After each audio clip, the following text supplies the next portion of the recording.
back to the NICO Connection. I'm your host, Diya, Kalra, and today I have with me Dr. Kalra. Thank you for being here today. Thank you for having me here. All right, so let's just get started. Why don't you start by telling us what exactly is your profession? I'm an internal medicine physician. Internal medicine physicians are doctors of patients age 18 and above, more like adult and senior doctors. All right, so why don't you tell me about your day-to-day job? My day-to-day job involves, so first I start with rounding my patients. Rounding means you go to a hospital and see your patients who are admitted to the hospital, sick patients who get admitted. And then I go to an office where I'm more like a primary care doctor, and then I provide my services to few senior care centers called nursing homes where patients are, they can't drive to your office, so usually I go to 3 or 4 places in a day. Okay, and why did you choose the specialty of internal medicine? While growing up, my father was an internal medicine physician, and as a kid I remember tagging along with him whenever there was no babysitting. So he would take me to his clinic. I would see him, I would watch him see his patients, and that would fascinate me how he would help people and how people were grateful, and you know, how much respect he got in that profession. That's where the seed was planted that I wanted to be a physician too. All right, so tell me about your education. Where did you grow up? I grew up in India. I graduated from a medical school in New Delhi.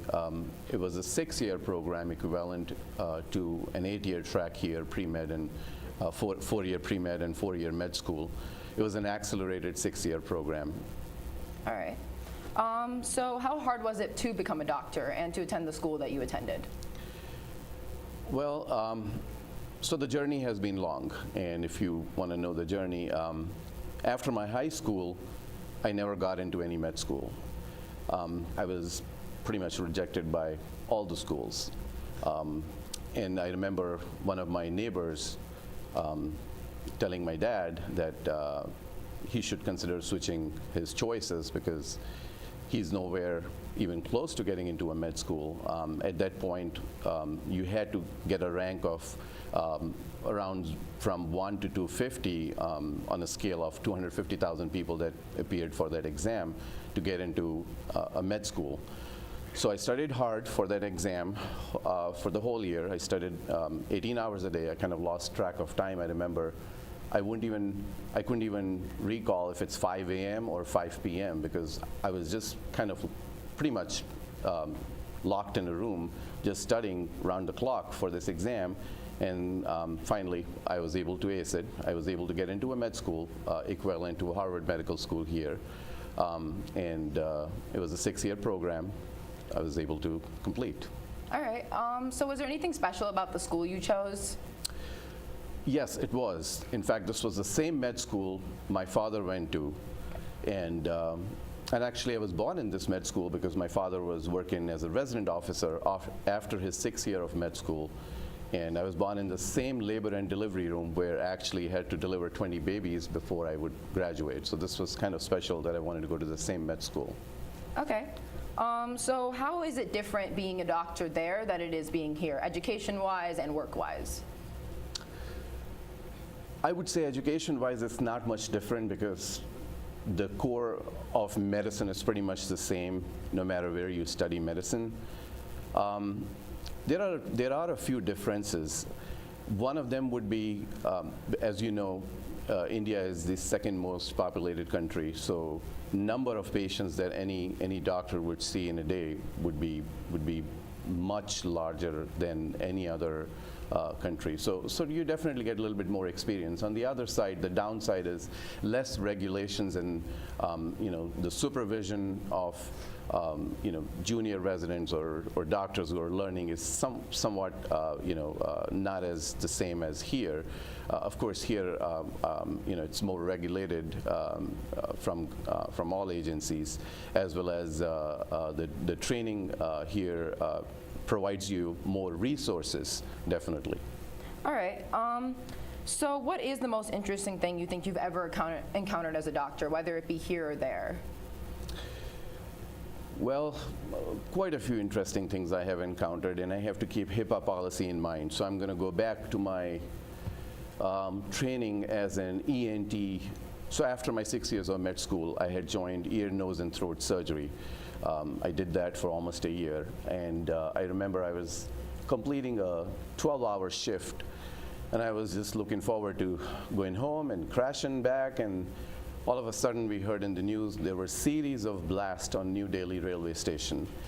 The hospital I was training in was the largest hospital in Asia at that point, had a capacity of around 1,000 beds.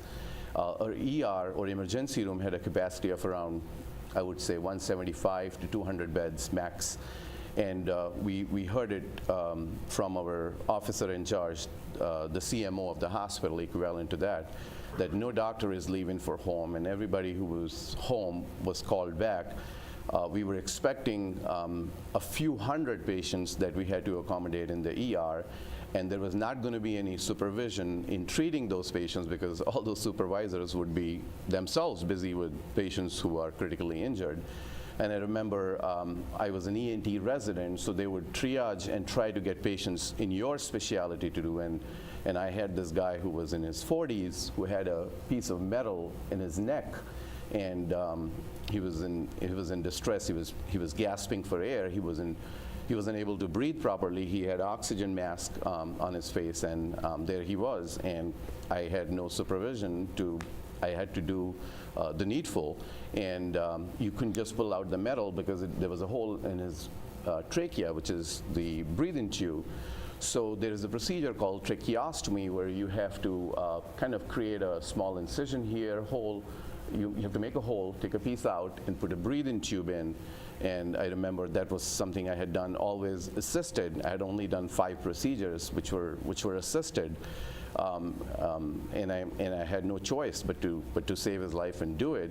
And just happened that somehow whatever training I had and whatever medical knowledge I had, I was able to pull the tube, and I was able to put the tube in, and I was able to see where the metal was. I was able to pull that metal out and kind of suture the area. So that was one experience that's always stuck in my mind because it was something you had to use a lot of your medical common sense and medical knowledge, and of course this was completely unassisted. There was no other choice but to do it to save his life. All right, that's really crazy. Wow. So you mentioned that you had done ENT before internal medicine. What made you switch from ENT to internal medicine? So after 6 years of med school, you were given options to rotate in different fields of medicine. You could do up to 2 or 3 rotations, and I opted to do 2 rotations, one in neurology medicine and one in neurosurgery, 6 months each. And somehow at that point I thought I wanted to be a surgeon and wanted to pursue surgery, and I was able to get into ear, nose, and throat surgery. There was an exam, again, equivalent to an MCAT exam that you had to ace, and you would get into your choice of specialty, and I pursued ENT for 1 year. After 1 year, I just wanted to step back and think, is that something I wanted to do for the rest of my life? Do I see myself as a surgeon for the rest of my life? And the answer somehow was no. And so I quit surgery and I moved here to United States. Took me 2 years to go back and pass the boards again. And I was able to get into IU, Muncie, Indiana University, Muncie program, Ball Memorial Hospital. And just to explain you, so when you apply for residency, there is a match program. So you interview at all the universities that invite you, and then universities rank you on the basis of the candidates they like, going from 1 to, say, they interviewed 50, and then you rank those universities based on your liking. You could place Indiana 1 or you could place Indiana 50. And there's a day called Match Day where computer matches your choice with the university's choice. So it's kind of a little gamble too, but of course you get to interview everywhere. And I was offered pre-match by Indiana, as in they said, we like you, you stop right here, you're not going to interview anywhere, and we're not going to interview anybody for this part. So I was accepted pre-match at Indiana University. All right, just one last question. If you were to go back and do anything differently, would you do anything differently? Do you have any regrets?